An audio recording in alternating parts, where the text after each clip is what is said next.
Good morning, Chaverim Ikarim. Likoutey Moharan, Zayin Tinyana, Ot Yud. Second column, second paragraph. The tzaddik takes care of his talmidim. The tzaddik takes care of Am Yisrael. The tzaddik wants to save Am Yisrael from sin. He does that by giving that experiences. The experience is twofold. Ma chamita, ma pishpashta. What do you know already? You don't know much. Get moving. And then sometimes he makes you experience Mnokol Haaretz Kevodo. Hashem is with you. You're so close. Don't give up. You're right there with Him. There's nothing more precious in the whole world than you to Hashem. And the tzaddik is always playing with those two cards to keep you in check, to keep you with Yirat Shamayim. He wants to make you always fear of Hashem and awe of Hashem and running towards Hashem. So he's always doing these two things.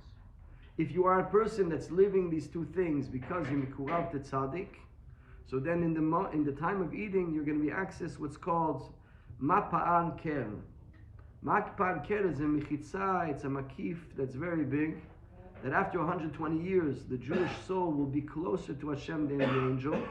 And in that moment, even the angels will be asking him, mapa'an kern, ka'et yomar. In that moment, let's review. Ka'et yamer li'Yaakov, Bilam said, in that moment, yamer li'Yaakov Yisrael mapa'an kern. What is Hashem up to? What is Hashem doing? You will be higher than an angel because you had free choice. And because you overcame things that you have a natural tendency towards, so your merit in Shamayim will be super great. Chazal say that Meya Bitzar, 100 times something easy is not at all the same as one time with difficulty. So one overcoming something that is very hard for you will give you eventually a huge proximity to God, and that's called Ma. Now this Ma is also called Ka'et Ya'amer Li'Yaakov Mapa'an Ken. Ka'et, in this moment, Mapa'an Ken. And that moment, now this moment is also in the time of eating. Because the Pasuk says, V'ata noten lehem dochlam bi'ito. You give bi'ito in the lechem. You give your food in the time that you need it.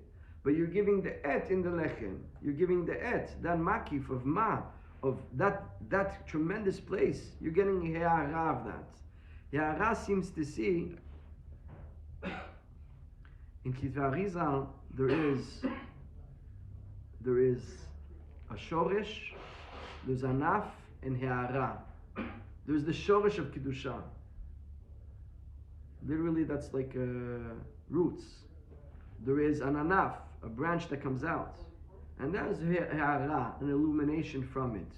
It's not the actual thing itself. You're not really getting what you're going to get there after 120 years. You're getting a whiff of it. You're getting a light of it. You're getting some illumination from it. You're tapping into a future existence, which is called Ka'et Yamer Li'Yaakov Mapa'an Ken. And that translates into tremendous desire and longing and yearning for Hashem. And that is when you're eating. Like we said many times, let's together take upon ourselves to mechazek the way we eat, with Yirat Shamayim, with cleanliness, with patience, not rushing. Let's choose healthy foods. Let's chew the food. Let's put down the fork. And let's not talk during the meal. En misichim b'seudah. The tzaddikim don't talk. It's not a time of schmoozing. It's a time of connection. You know that between man and woman, between man and wife, during the actual relation, it's a sur gadut, it's a big issur to speak. There's no speaking in that moment. It's a moment of connection between the two souls. It's the highest, loftiest thing. You're going to bring down children. You're going to bring down neshamot. So the time of eating is the same interaction. And that's a moment where we don't speak. And on achad, so we don't speak because it could be dangerous. And people used to lean on their side. So if you lean on your side and you're going to talk and you're going to swallow it in the wrong pipe, it's dangerous, but it's much higher than that.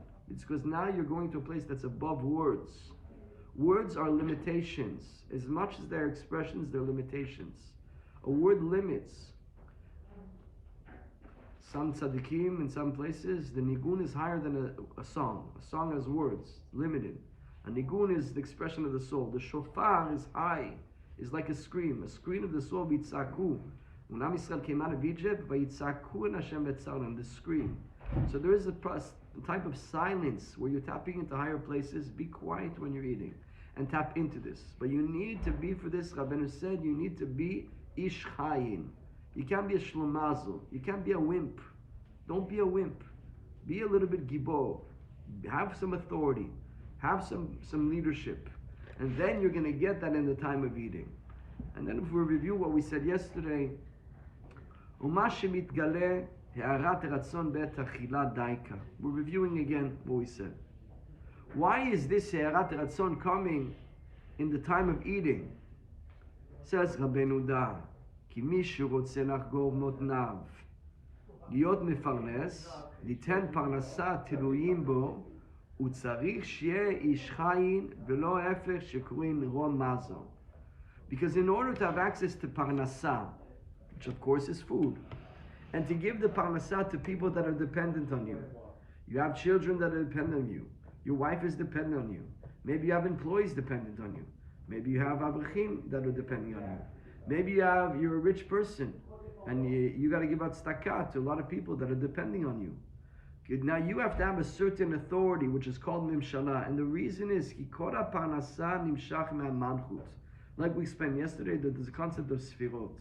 Hashem's interaction through the world is in a way that allows the light to shine, but is limiting also the intensity of the light. Sfira, from a number you're limiting. We limit a number. It's not infinite. It's not infinite light. It's limited. Sapir is a lashon of shining as well. It's shining and limiting. It's allowing you to have access. The sun is close enough to the world that it heats you up, but it's not too close that you're going to burn. It's not too far that you're going to be frozen. You know that, a few inches, right? Look it up on AI. If the sun is a few inches further away from where it is, we freeze. It's Alaska. If it's a little bit closer, we burn. It's Mars. It's in the right place. The same with the interaction of Hashem with the world through the Sfirot. Everything in the world that you see has an interaction. Where is song coming from? Where is joy coming from? Where is money coming from? Says Rabbeinu that Parnasah is coming from Sfirat Malchut, which is the lowest Sfirah, which is the Sfirah of where everything is mikubatz in the Malchut. And we can understand the Sfirah Malchut by understanding a king. Hashem creates this world as metaphors. This world is metaphors to understand the higher worlds. So the metaphors that we see, all the things that we see over here are actually metaphors for higher things. So when you see a real king, and the way that the king is governing and acting, like we said yesterday, Malchut Peh, it's through speaking. The king is leading through speaking. If he can't speak, how can he lead? And the king also is the one that has all the money. He's the one in charge of fixing the roads, making sure there's an army, making sure the poor people are taken care of. And this, he has an authority as well. He can put a person in jail. He can kill a person if he decides. He can lift another person to a higher status. He has a position of authority, and he has the parnasah. From here we see that the inyan of parnasah comes from the sfirah of malchut. Like we said in Daniel, כמו שכתוב במלך, אילנה דחזית דרבה ותקיף ומזונה לכל הבא unto Malka.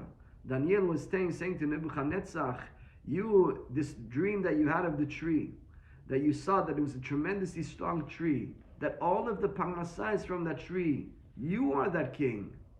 ועל כן, מי שרוצה לקבל פרנסה, צריך שיהיה לו קצת ממשלה. Therefore, to have shaykhis, to have a relationship, an association with parnasah, you need to have what's called memshala, because you have to have some association with the sfirah of malchut, because the malchut has the parnasah. So if you want parnasah, you gotta have malchut. שיהיה לו איזה שייכות עם המלכות, וזה בחינת לעת האוכל גושי הלום. In the time of eating, come close. En alom en malchut. So boah, it seems to be, we have to see over there what's going on in Ruth. But it's either Elimelech that's saying to Ruth, in the time of eating, come close. En halom en malchut.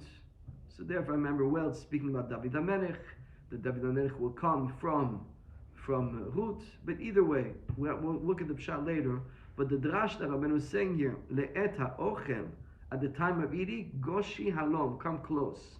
But halom also means malchut. David HaMelech is going to come from Ruth. I have to remind us if I'm saying right now, but the word leom for sure means malchut.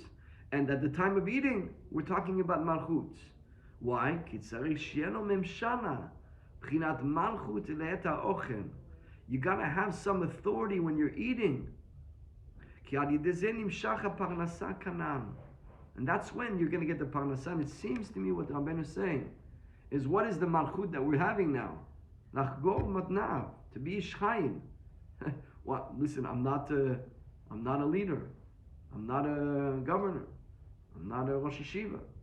I'm not a mayor. I'm not a CEO. Nobody depends on me. So I can't have yarat ratzon the food? Yes, you can. Be ish chayim. Ish chayim is govern yourself. Hold yourself in check. I had a Rosh Chola once. He was explaining to us how to overcome. I think it's coming from Tanya. But he was saying that, you know how you get yourself to do what you want to do, but your body doesn't want? Imagine somebody else standing in front of you telling you to do this. Tell yourself. Rabbeinu said that you can speak to your limbs. You have a guy that his eyes wander. So Rabbeinu told his Talmud, Reb Shimon, sit in his boydidus and talk to your eyes. Talk to your eyes. I'm sitting down here. I'm having a meeting with you, body. This is the soul speaking. This is the neshama of David ben Nisim, and I'm in charge of this operation, of this business, which is called the unification of the body and the soul. I'm the boss. You're not the boss. I'm the boss. And I'm very unhappy with your performance. You've been going outside and you're looking left and right, and that's not how I want the business to be run. I want you to keep your eyes straight. I want you to keep your eyes down. I want you to not look. And oi to you, woe to you if you're going to fool around with me. I'm the boss over here, and Rabbeinu said you should speak to your limbs. And it actually, over time, ends up working that the limbs will follow what the soul wants. The body has a mind of its own. The body has its own desires. You have to subdue it. So imagine yourself telling yourself, tell yourself how you want yourself to be. Body, we're sitting down over here. Palate, I know it tastes good. Tongue, I know you enjoy. Stomach, you're going to be satisfied. But I'm in charge. We're eating slowly. We're chewing a lot. We're going to swallow. We're not going to talk when eating. We're going to think about Hashem. You understand? You're following the rules. Ish chayim. Take a little bit of kochot. Same thing with waking up in the morning. In the bed, the body wants to sleep. The soul wants to get up. The soul has to tell the body, you're waking up. You understand? I'm in charge of this business. I'm the CEO over here. Sus verochevo rama vayam. Sus has to be on. Sus verochvo. Sus verochvo. Why the sus is first? We want the rochev on the sus. You got to be riding. You're in charge of the horse. The horse is not in charge of you. Rabbeinu says the mind is like a horse. It goes off, you bring it back. Your mind is going. He said that Rab Shimon, when he would speak to his limbs, he got to the point where if he would speak too much to his inner limbs, he almost could die. Because they would get so scared of him speaking to him that they would stop working. So imagine the heart, he's speaking to his heart. He could actually pass away from the fear of the musar that he's getting, this tochacha that he's getting from his soul. The body could actually stop working. He had to be careful not to overspeak to his inner limbs. Understand the level that could be? So in Nidbodidut, you can actually speak to yourself, to be a Gibor Chaim. Rab Shimon, by the way, is buried next to the Arizal. Rab Shimon moved to Eretz Yisrael after Rabbeinu passed away. He was the first one to know of Rabbeinu. Rabbeinu, at the day of his wedding, got married in the city of Osyatim, and he wanted to test who could he have some relationship with over here. All the teenagers, even if you grew up Hasid, you have Yetzer Hara. So he wanted to test the young Moharan, who's Ovid Hashem and who. So before the chuppah, at 13 years old, he gathered a group and started to speak about, it's not even written, with extreme modesty that Rav Nosson writes, and he doesn't say exactly what he said, but he basically spoke to them about things that Bochrim, young boys, want to hear about. And all the boys were interested, and only one, Rab Shimon, who was older, could have been he was 17 or even 18 or even more. And he said, hey, what are you talking about? Don't speak about these things. So Rabbeinu took him aside. Rabbeinu said, what? You're not a man? You're not normal? Come on, I guess he says, I'm Yirat Shamayim, and you're not going to speak to me about, please, okay? And Rabbeinu said, it looks like we're going to be good friends, me and you. And Rabbeinu brought him to the side and revealed himself. Remember I told you that the tzaddik has a veil, and if he wants he can remove the veil to show his holiness. So he showed his holiness to Rab Shimon, and Rab Shimon became his Talmud right there and then. Rab Shimon said that he was mikurav to Gdolei HaTzadikim. They were all the righteous Ban Ruach HaKodesh, Talmidei HaMagi, Talmidei Baal Shem, and he dropped all the Gdolei Hador, and he went to go after a 13-year-old Rebbe who was Tzadik Nistar until 18. So the only one that knew about Rabbeinu during those 5 years was his wife and his Talmid Rab Shimon. Nobody else knew about Rabbeinu. And so Rabbeinu taught, when Rabbeinu passed away, Rab Shimon moved to Tzfat. He actually ended up, if I'm not mistaken, getting killed while he was by Arabs. And he's buried right next to the Arizal. So if you're at the Arizal, the blue kever, if you turn around, right down, there's another blue kever, it's Rab Shimon. There was a Maaseh with Rab Shimon, that Rabbeinu was on a wagon going down a mountain. And it was very dangerous, and the wagon was about to flip. Rab Shimon, who was a very strong person, like you see from the story, that he had to talk to his limbs and his body, because his body was, he had fire inside of it. So he jumped out of the wagon, and he cut the wagon that the wagon shouldn't flip over. You understand the strength he has? And he saved Rabbeinu's life. He asked Rabbeinu afterwards, Rabbeinu said, okay, I owe you a blessing. What should I bless you? And he told him like this, the same way I'm your shamash in this world, I want to be your shamash in the next world. And Rabbeinu said, oh Nam, even though you did something great, you can't get to that just from this. Just from this. It's not enough.